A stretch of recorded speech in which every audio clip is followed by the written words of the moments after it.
পাওয়ারটাকে of রেখে প্রসেসরটাকে remove রেখে যদি বিপ দেয় তাহলে বুঝবেন যে মসফেট শর্ট আছে। যে মসফেট শর্ট থাকবে সেগুলো চেঞ্জ করে দিবেন, তাহলে হবে। তাহলে এই মাদারবোর্ডটাও আমরা দেখলাম যে এটা রেডি হয়ে গেছে। এটা ছিল প্রবলেমটা কি? প্রবলেমটা ছিল ইউএসবি ওভার কারেন্ট। এখন আমরা দেখব যে ইউএসবি ওভার কারেন্টের প্রবলেমটা আছে না সলভ হয়ে গেছে। আসসালামু আলাইকুম, সবাইকে স্বাগতম।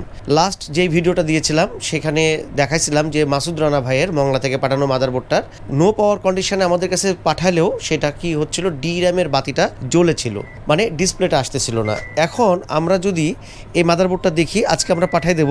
দেখেন এখানে আপনার যে বুট সেই লিডটা জ্বলতেছে, মাদারবোর্ডটা কিন্তু ডিসপ্লে আছে। আসেন একটু আমরা ডিসপ্লেটাও দেখাই দিই। তো ডিসপ্লেটা দেখা দিচ্ছি। এখন এটা হলো সে মাদারবোর্ড। এর আগে কিন্তু এটা ডিসপ্লে আসছিল না। এই মাদারবোর্ডের কি প্রবলেম হয়েছিল ফার্স্ট টাইমে আমি আপনাদের সাথে শেয়ার করব। এই মাদারবোর্ডের যে প্রবলেমটা হয়েছিল সেটা হলো নো পাওয়ার কন্ডিশনে ভাই পাঠাইছিল আমাদের কাছে। তো নো পাওয়ার যখন ছিল তখন আমরা কি দেখাইছিলাম, মসফেটের প্রবলেম ছিল, 12 ভোল্টের মসফেটের প্রবলেম ছিল, 12 ভোল্টের। তো 12 ভোল্টের লাইনটা শর্ট ছিল। এখানে আরও একটা মাদারবোর্ড দেখায়, এই যে এই মাদারবোর্ডটা, এটা একটু দেখেন। এই মাদারবোর্ডটা আমাদের কাছে গুরুদাসপুর থেকে পাঠানো। এটাও কিন্তু নো পাওয়ার কন্ডিশনে এটা আসছিল। এটা এখন রানিং আছে, আমি দেখা দিচ্ছি। এটাও কিন্তু 12 ভোল্টের লাইন শর্ট আছে, মানে শর্ট ছিল। আমি লাইন দিয়ে দেখাই দিচ্ছি। এই মাদারবোর্ডটা আসছিল হচ্ছে, একটু স্লিপটা একটু দেখাই দাও। এখন এই মাদারবোর্ডটা রানিং আছে, ঠিক আছে। এছাড়াও এখানে আরেকটা মাদারবোর্ড দেখাবো, এটা হলো 510। এই মাদারবোর্ডটাও হচ্ছে ইউএসবি ওভার কারেন্ট। এই প্রবলেমে স্টেট ফার্স্টের মাধ্যমে এটার অ্যাড্রেসটা দেখতে হবে আমাকে হোয়াটসঅ্যাপে, যে এটা কোথা থেকে আসছিল। এটা আমি লাইন দিয়ে আপনাদেরকে দেখাই দিচ্ছি। এটা ইউএসবি ওভার কারেন্ট প্রবলেম বলে আসুসের 510 মাদারবোর্ড, এটা আমাদের কাছে সার্ভিসিং এর জন্য আসছিল। সেই সাথে আরেকটা বোর্ড, এটা 110 গিগাবাইটের 110। এটা হলো হাফেজ মাওলানা লোকমান আল মাহমুদ, শায়েস্তাগঞ্জ, হবিগঞ্জ থেকে এটা পাঠাইছিল। একটু স্লিপটা দেখাবো। এটা হলো নো ডিসপ্লে প্রবলেমে পাঠাইছিল, এই যে স্টেট ফার্স্টের স্লিপ। তো 110 এই বোর্ডটা আসছে হচ্ছে শায়েস্তাগঞ্জ থেকে। এখন সে বোর্ডটাও রানিং আছে। এই ভিডিওটা আমি লাস্টে একদম করতেছি। এটা হচ্ছে হাফেজ মাওলানা লোকমান আল মাহমুদ, শায়েস্তাগঞ্জ, হবিগঞ্জ থেকে পাঠানো। এটা 110। এই মাদারবোর্ডটার প্রবলেম ছিল অন এবং অফ। আমরা কিন্তু একটা এসএসডি লাগিয়ে এটাতে উইন্ডোজ একদম টেস্ট করতেছি, সব কিছু ঠিকঠাক আছে। তো গিগাবাইট মাদারবোর্ডের এই অন অফ প্রবলেম হয় যদি সিপিইউতে ভোল্টেজের প্রবলেম হয়, তাহলে অন অফ হতে পারে, বায়োসের প্রবলেম হলেও হতে পারে। তো আমাদেরকে দেখতে হবে যে আসলে সিপিইউর মানে ভোল্টেজের প্রবলেম নাকি র্যাম সেকশন অথবা আলাদা কোনো সেকশনে ভোল্টেজ প্রবলেম আছে।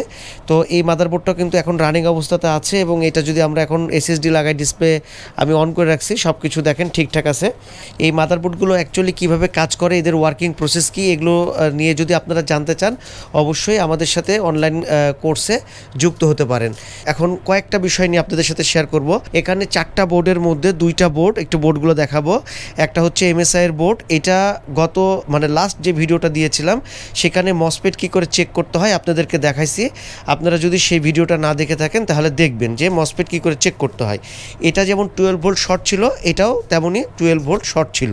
এই বোর্ডটা কালকে আসছে অবশ্যই, এটা নিয়ে পরে আমরা দেখবো, এখনও লাইন টাইন দেই নাই। 12 ভোল্ট শর্ট থাকলে মসফেট কী করে চেক করতে হয় আমি দেখিয়ে দিয়েছিলাম। যদি আপনারা বলেন আমি আবারও এটার উপরে ভিডিও করব। তো এখন দেখেন এই মাদারবোর্ডটা তো রানিং আছে। এর আগের লাস্ট ভিডিওতে দেখাইছিলাম যে ডি র্যামের লিডটা জ্বলতেছিল, কিন্তু বুট এবং ভিজিয়ে এটা আসতেছিল না।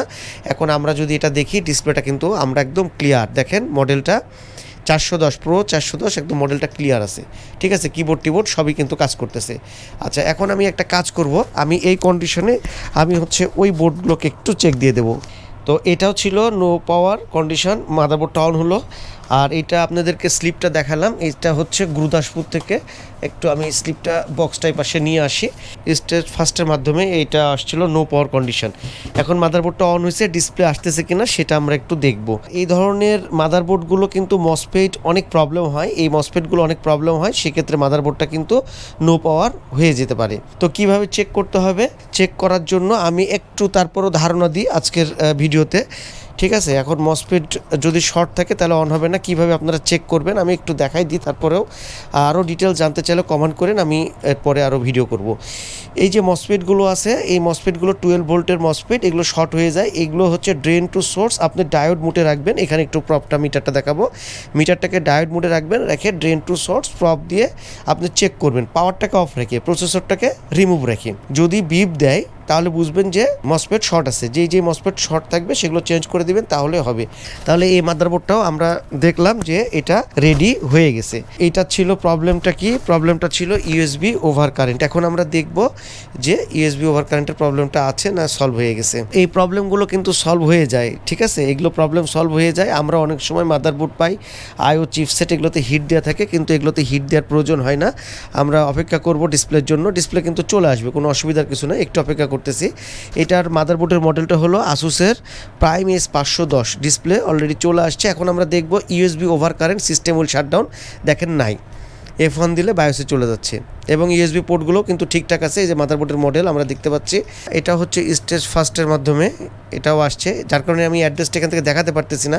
আর ভাইয়েরা অনেকে আছে যে দেখেন বক্সের মধ্যে কোনো ঠিকানা দেয় না। ইউএসবি ওভার কারেন্ট এই প্রবলেমটা কিন্তু সলভ হয়ে গেছে।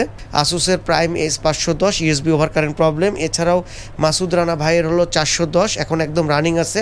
মসফেটের প্রবলেম ছিল, মসফেট কী করে চেক করতে হয় এবং এটার DRAM বাতিটা জ্বলেছিল, কি করে এটার প্রবলেমটা সলভ করা হলো, এটা নিয়ে যদি জানতে চান কমেন্ট করেন। এছাড়াও এইসব মাদারবোর্ডের উপরে আপনারা ইন ডিটেলস জানতে চান আরও, আমাদের সাথে যুক্ত হতে পারেন অনলাইন ক্লাসে।